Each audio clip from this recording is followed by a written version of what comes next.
நீங்கள் பார்த்து கொண்டிருப்பது நியூஸ் 21 செய்திகள். தமிழ்நாடு செய்திகளை உடனுக்குடன் தெரிந்து கொள்ள நியூஸ் 21 செய்திகளை பாருங்கள். கோவிலுக்கு சென்ற வீட்டின் பூட்டை உடைத்து உள்ளே இருந்த பீரோவை உடைத்து சுமார் 34 சவரன் தங்க நகை திருட்டு. திமிரி போலீசார் விசாரணை. ராணிப்பேட்டை மாவட்டம் திமிரி பேரூராட்சிக்குட்பட்ட பழையனூர் ரோட்டு தெருவைச் சேர்ந்த ராமாபாளையம் பகுதியைச் சேர்ந்தவர் வெற்றிவீரன்.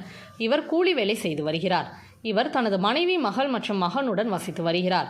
இந்நிலையில் வெற்றிவீரன் மற்றும் மனைவி, மகன், மருமகள் ஆகியோர் குடும்பத்துடன் காலை சோளிங்கரில் கோவிலுக்கு சென்றுவிட்டு மீண்டும் வீட்டிற்கு வந்தபோது வீட்டின் பூட்டு உடைக்கப்பட்டிருப்பதை பார்த்து அதிர்ச்சி அடைந்தனர்.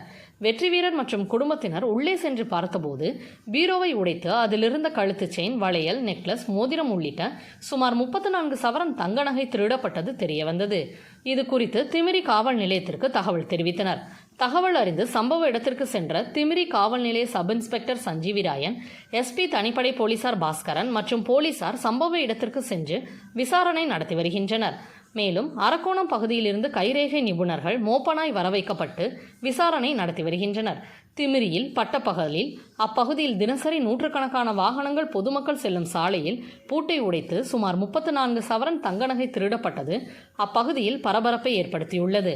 நியூஸ் 21 செய்திகளுக்காக செய்தியாளர் பாஸ்கர்.